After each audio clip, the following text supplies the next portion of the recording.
Dari semua benda legendaris yang pernah disebut dalam kisah-kisah kuno, nama satu ini mungkin paling sering muncul dan paling misterius. Yes, cawan suci atau yang dikenal sebagai Holy Grail.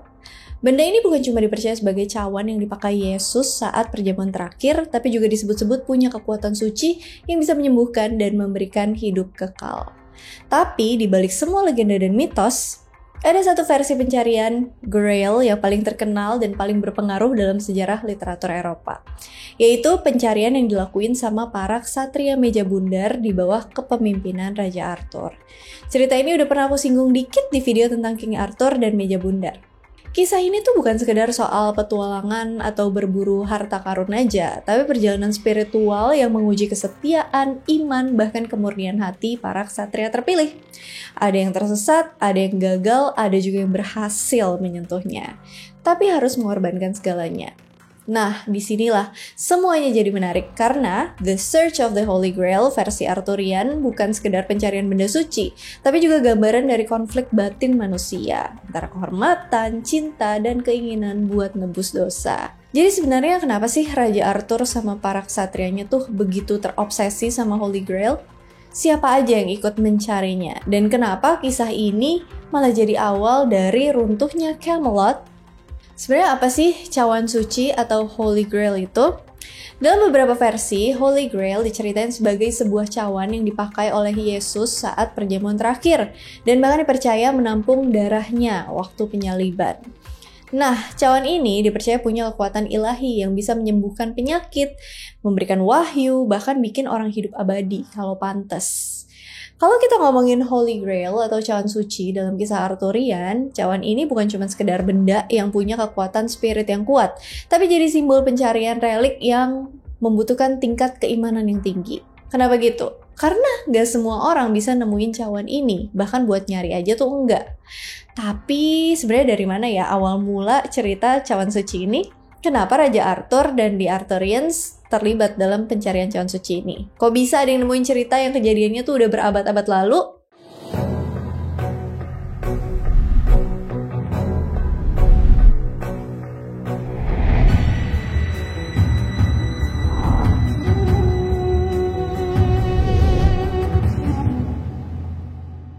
Asal-usul kisah Holy Grail Arthurian.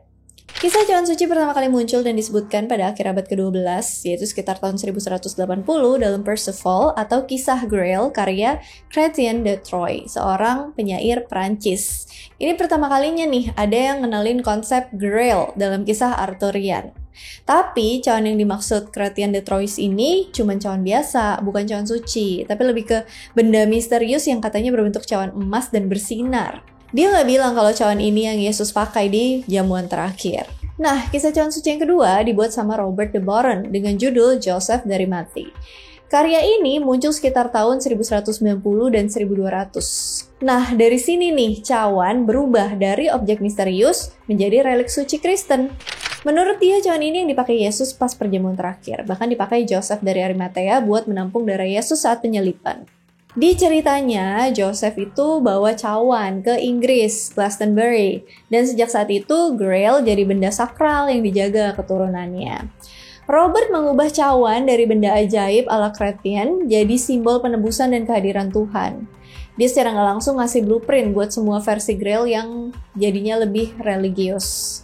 Di abad berikutnya muncul kumpulan cerita baru yang makin memperluas narasi Grail, namanya Vulgate Cycle. Ini tuh cinematic universe-nya Arthurian Legend. Di sini Grail tuh bukan cuma benda suci, tapi jadi pusat dari misi spiritual para ksatria meja bundar. Dan Grail ini udah jadi cawan suci yang disimpan di Kastel Corbenic, tempat yang cuma bisa ditemuin sama ksatria yang benar-benar layak. Jadinya King Arthur langsung semangat deh buat nyari cawan ini. Holy Grail muncul di Camelot. Ceritanya dimulai waktu penglihatan Grail muncul di istana Camelot. Setelah Galahad, anaknya Lancelot, duduk di kursi bahaya atau Siege Perilous pas perayaan Pentakosta. Ini tuh udah pernah aku bahas ya di video sebelumnya. Kalau misalnya kalian bingung siapa sih Galahad, kenapa dia bisa duduk di kursi bahaya? Karena ada penyihir yang bernama Merlin yang memprediksi since day one about Holy Grail, jauh sebelum penglihatan Grail muncul di Camelot. Merlin udah ngeramal bahwa suatu saat bakalan ada kesatria suci yang datang buat mempengaruhi takdir Camelot untuk mencari Holy Grail, cawan yang dipakai oleh Yesus di perjamuan terakhir dan nampung darahnya pas disalib. Jadi, Siege Perilous ini kayak penanda bahwa Camelot nih punya misi spiritual besar. Nunggu waktu yang tepat aja. Waktu lihat vision Holy Grail sejelas itu di meja bundar, Raja Arthur dan para ksatria tuh langsung heboh. Ya bayangin aja, tiba-tiba cawan suci muncul di depan mereka dan dikelilingi cahaya ilahi, kayak dapetin sinyal langsung dari Tuhan. Dan Raja Arthur ngasih misi ke para ksatria buat nyari cawan itu. Tapi ini tuh bukan petualangan biasa. Para ksatria yang mau nyari cawan ini harus bebas dari dosa, punya iman yang kuat, dan siap menghadapi ujian yang gak main-main. Di zaman abad pertengahan nih mirip sama semangat perang salib, di mana orang-orang nyari relik suci buat ngebuktiin kesetiaan mereka sama Tuhan. Akhirnya King Arthur membentuk deh para ksatrianya lewat sumpah ksatriawanan yang harus mereka patuhi. Inti isi sumpah yang dibacain King Arthur adalah Raja Arthur nih ngumpulin semua ksatria meja bundar, ngasih mereka harta dan tanah. Dia bilang, kalian gak boleh berbuat kejam, bunuh orang sembarangan, atau berkhianat. Kalian harus memberikan ampun kalau ada yang minta. Kalau enggak, kalian bisa kehilangan kehormatan dan jabatan sebagai ksatria selamanya. Kalian juga wajib bantu cewek, gadis, wanita, bangsawan, janda, dan jangan pernah maksa orang. Kalau melanggar, hukumannya mati. Terus, jangan bertarung buat alasan yang salah, karena demi cinta yang gak bener atau harta dunia. Semua ksatria, tua, muda, janji buat patuh sama aturan ini. Dan tiap tahun pas pesta Pentakosta, mereka ulang janji ini. Supaya apa? Supaya mereka tetap dalam keadaan yang suci. Setelah baca sumpah, sekitar 150 ksatria ini pergi deh buat nyari keberadaan cawan suci. Buat nyari sesuatu yang belum tentu ada secara fisik dan belum tentu bisa dilihat sama mata biasa. Dan disinilah satu persatu kisah mereka dimulai. Kegagalan ksatria pertama, Sir Gawain. Yang pertama ada Sir Gawain. Kalau kalian penasaran sama ksatria ini, aku udah pernah bahas Gawain and the Green Knight. Kalian bisa cek video yang itu ya. Dari semua ksatria meja bundar, Sir Gawain adalah salah satu nama yang paling besar dan ditakuti di medan perang. Dia nih keponakan dari Raja Arthur. Dia terkenal karena keberaniannya, kekuatan fisiknya yang luar biasa, dan loyalitasnya sama Camelot. Tapi justru dalam misi paling suci pencarian Holy Grail, Sir Gawain malah jadi simbol kegagalan spiritual. Kenapa? Karena dia terlalu impulsif. Waktu para ksatria bersumpah buat nyari Grail, Gawain ini termasuk yang paling semangat. Tapi motivasinya bisa dibilang kurang tepat. Dia lebih tertarik karena prestis dan kebesaran nama, bukan karena kesadaran rohani atau pengabdian kepada Tuhan. Gawain percaya bahwa keberaniannya di medan perang ini bakal cukup buat nemuin benda paling suci dalam kekristenan. Ekspektasinya Sir Gawain kalau dia bisa nemuin Holy Grail ini, dia tuh bisa makin cari muka ke Raja Arthur.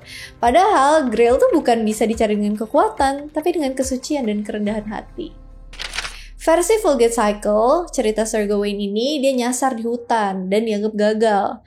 Dan semua sumpah dia langgar.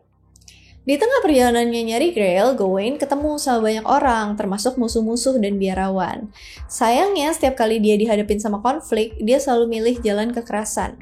Salah satu momen paling fatal adalah ketika Gawain ngebunuh seorang biarawan suci karena kesalahpahaman. Gawain ini salah paham karena mikir si biarawan itu musuh atau pengkhianat, dan tanpa pikir panjang, dia langsung basi biarawati. Secara simbolis, Gawain dianggap tidak layak untuk mencapai misi spiritual ini. Tapi kegigihan dia oke juga sih. Walaupun tahu ya dia secara keimanan dan sumpah udah melanggar banget, tapi dia tetap nekat nyari si Holy Grail. Walaupun ujung-ujungnya dia nggak pernah sampai tuh di istana Corbanek, tempat di mana Holy Grail berada. Sir Gawain memang secara fisik kuat, tapi tidak dalam keimanan. Dan untungnya dia sadar dan milih untuk bertobat. Walaupun ya memang udah telat. Dalam versi Le Morte d'Arthur, Gawain akhirnya ketemu pertapa yang dapat wangsit yang intinya tanpa iman dan kerendahan hati, lo gak bakal pernah dapetin Holy Grail. Kegagalan ksatria kedua, Sir Lionel. Nah, selain Sir Gawain yang gagal, ada Sir Lionel juga. Kalau Gawain gagal karena impulsif, Lionel karena amarah dan dendam. Lionel ini adiknya Sir Bors, dan mereka berdua tuh sama-sama ikut nih di misi pencarian Holy Grail ini. Dalam kisah Cas del Sangral, diceritain bahwa Lionel dan Bors itu sempat terpisah di tengah pencarian. Pas itu Lionel ditangkap sama musuh dan disiksa abis-abisan. Tangannya diikat, badannya dipukulin, dan dia hampir meninggoy di tiang. Nah, Sir Bors sebagai kakak juga lagi diuji nih keimanannya. Dia harus milih nyawa adiknya atau nyawa perempuan yang juga disiksa. Cerberus akhirnya milih perempuan itu karena dia yakin kalau menyelamatkan yang lemah itu bagian dari ujian Tuhan dan pilihan yang paling tepat. Lionel yang tahu abangnya milih perempuan itu otomatis marah dong, dia ngerasa dikhianati. Bayangin aja dia nyaris mati dan abang kandungnya malah ninggalin dia demi orang asing. Sejak saat itu mulai deh keimanan dan ketepatan sumpah Pentakosta Lionel mulai luntur. Dia jadi benci ke abangnya alias Cerberus. Setelah terpisah dan disiksa, Sir Lionel akhirnya nemuin Cerberus lagi duduk di bawah pohon dan berdoa dalam hening. Dan amarah dan dendam Lionel itu membara makin-makin jadi ke abangnya.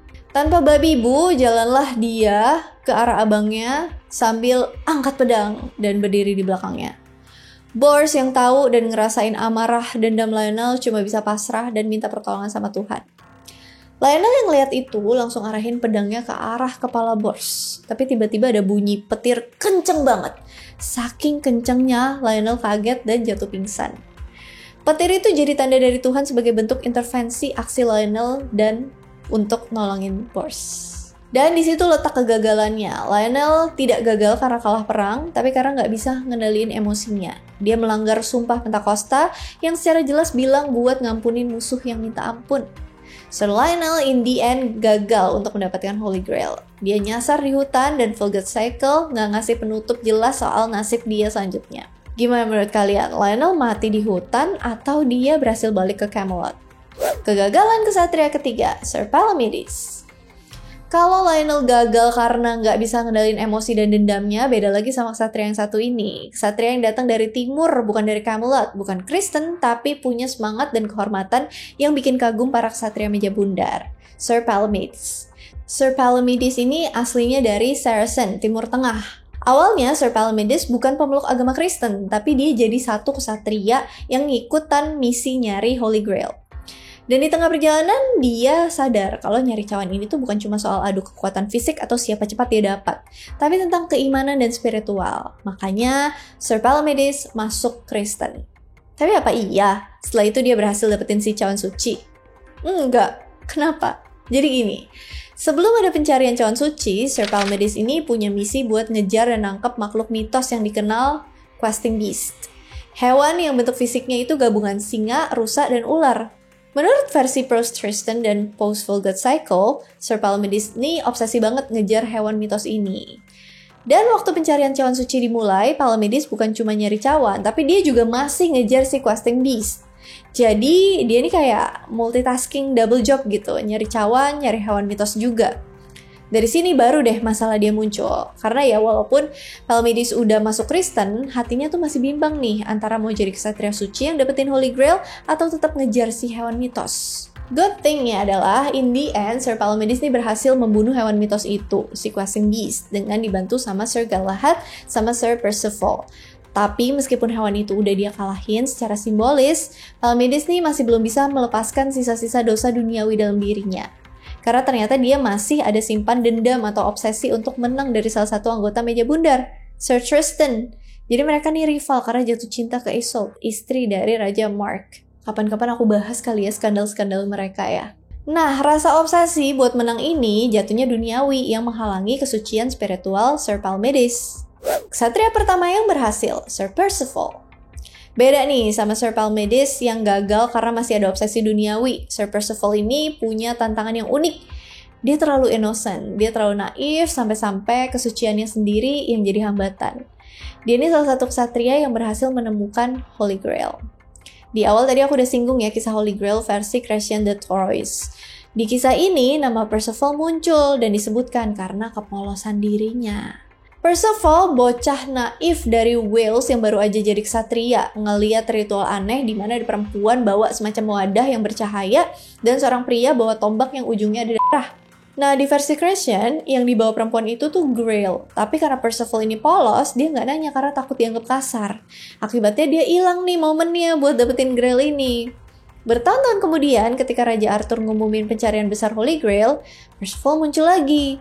Dia udah berubah jadi ksatria yang sadar, lebih mature, lebih nggak naif, lebih nggak polos gitu. Berangkatlah dia, jalanin misi cari cawan suci. Sama perjalanannya, Sir Percival pastinya lewatin banyak cobaan, dan salah satu ujian terberatnya datang dalam wujud seorang wanita. Percival waktu itu lagi duduk di pinggir danau dan dalam kondisi lapar, capek, sendirian. Tiba-tiba datang nih perempuan cantik bawa cawan emas yang isinya anggur dan makanan sambil bilang ke Percival, daripada kamu ngerasain penderitaan lemah letih lesu lunglai lapar, mendingan kamu makan terus tidur sama aku. Percival awalnya mulai goyah nih, saking lapar, kesepian, dia tuh nggak bisa mikir jernih. Tapi waktu dia natap mata wanita itu, warnanya berubah jadi hitam gelap. Percival yang pikirannya kabur, pelan-pelan mau pegang tangan perempuan itu. Tapi tiba-tiba muncul salib besar dengan cahaya putih yang bikin silau mata muncul dari langit. Perempuan tadi berubah jadi iblis dan langsung hilang dari pandangan Percival. Sejak malam itu Percival berubah sepenuhnya. Dia pun jadi lebih bijaksana, dia jadi lebih dewasa, lebih waspada. Dia lebih sering berdoa dan bertapa, sampai akhirnya ketemu deh sama Sir Galahad. Kesatria kedua yang berhasil, Sir Galahad. Sebelum ketemu sama Sir Percival, Sir Galahad pastinya juga lewatin ujian spiritual. Selama perjalanannya, Galahad sering tidur di reruntuhan gereja. Dia puasa berhari-hari, dia terus berdoa, semoga dia dapat petunjuk. Dan dalam perjalanannya, Sir Galahad tiba di suatu biara. Di sana dia lihat ada pedang yang tertancap batu dan ada tulisan, tak ada yang bisa menarik pedang ini kecuali dia yang lebih bersih dari dosa. Sama Sir Galahad, pedang itu ditarik pelan-pelan dan dengan mudah pedang itu lepas dari batu. Habis dia dapetin pedang itu, Galahad terus jalan ngikutin tanda-tanda. Tanda-tanda itu biasanya muncul dari suara di mimpi Sir Galahad, atau cahaya aneh dari bintang di langit, atau cahaya kecil yang jadi arah petunjuk kalau Sir Galahad ada di persimpangan.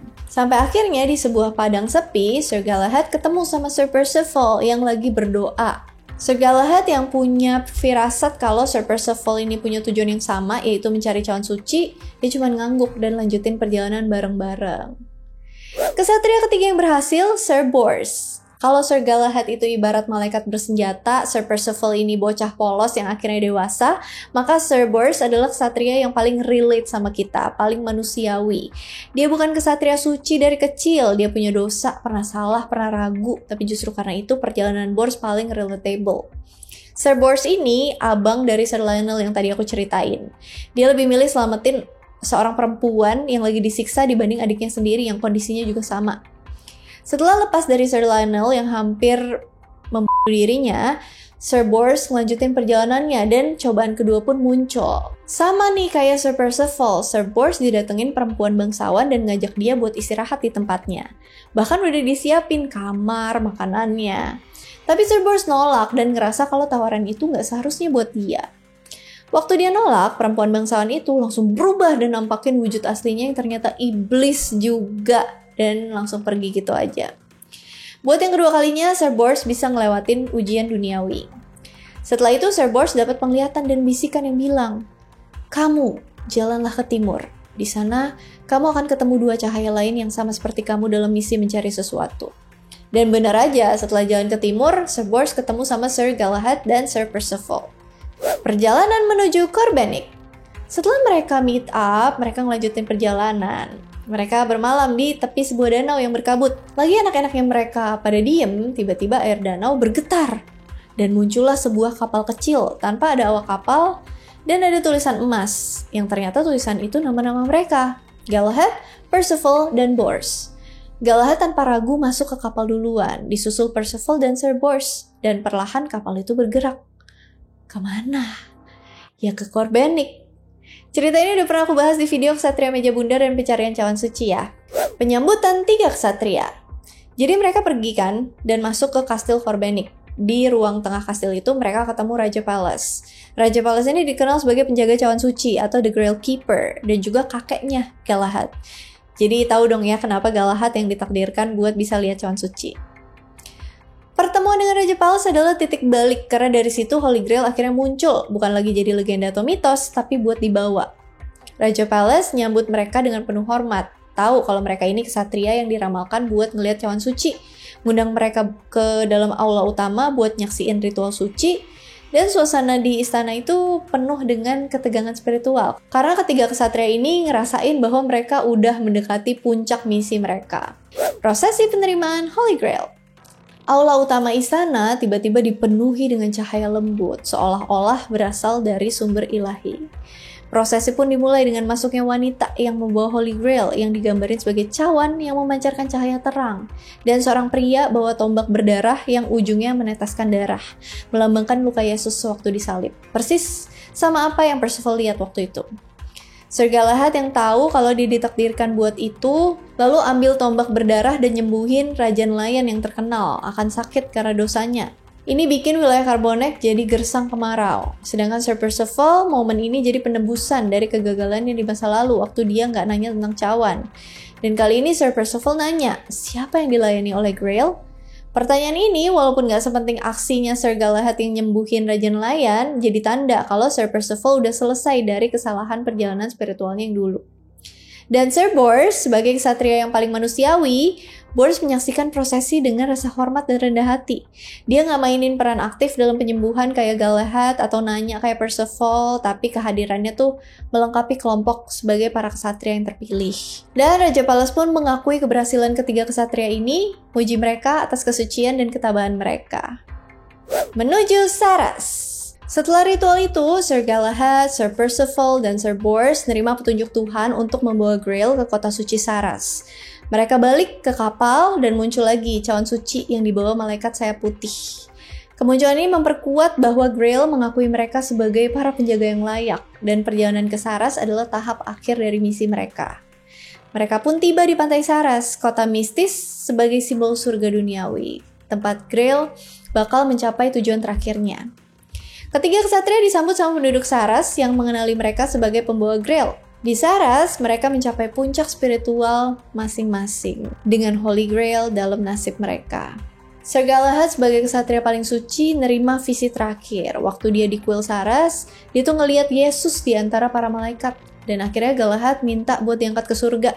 Dia ngerasa bahwa misi duniawinya telah selesai. Dia meninggal dengan damai dan jiwanya terlihat naik ke surga sama Percival dan Bors. Sir Percival milih buat hidup sebagai pertapa di Saras. Dia ngabisin 1 tahun dan 3 hari dalam doa. Setelah itu dia meninggal dunia dalam damai, menandai akhir dari perjalanan spiritualnya. Sir Bors sebagai ksatria yang paling manusiawi, gak mencapai puncak spiritual kayak Galahad atau Percival. Setelah dia menyaksikan kematian Galahad dan keputusan Percival untuk jadi pertapa, Sir Bors mutusin buat balik ke Camelot dan bawa kisah pencarian Grail ke Raja Arthur dan istana. Dia memastikan kalau warisan misi suci ini tersampaikan. Jadi, kita tahu ceritanya sekarang itu berkat Sir Bors yang balik laporan ke King Arthur. Ya, begitulah akhir dari perjalanan suci para ksatria ya. Sir Galahad, ksatria paling murni, Percival si polos yang tercerahkan, dan Sir Bors si paling manusiawi. Pencarian Holy Grail ini bukan tentang siapa yang paling kuat, tapi siapa yang paling setia, bersih hatinya, dan tahan godaan duniawi. Jadi menurut kalian dari para ksatria yang ikut cari cawan suci, kalian paling relate sama cerita siapa nih? Atau misalnya kalian mau request aku ngebahas sisi apa dari kisah ini, boleh komen, atau ada yang mau ditambahin, ada yang mau dikoreksi, ada yang mau didiskusikan, komen aja di kolom komentar. And as always, thank you so much for watching. I hope you guys like it and I'll see you again on my next video. Bye. Jadi sebenarnya kenapa sih Raja Arthur sama para ksatrianya tuh Kenapa gitu? Karena gak semua orang bisa nemuin cawan tuh ini. Blablabla. Buat nyari sesuatu yang belum tentu ada. Lagi enak-enak ya mereka saling diam, tiba-tiba air danau bergetar gitu. Bergetar. Aula utama istana Carbonek tiba-tiba dipenuhi dengan cahaya lembut seorah-orah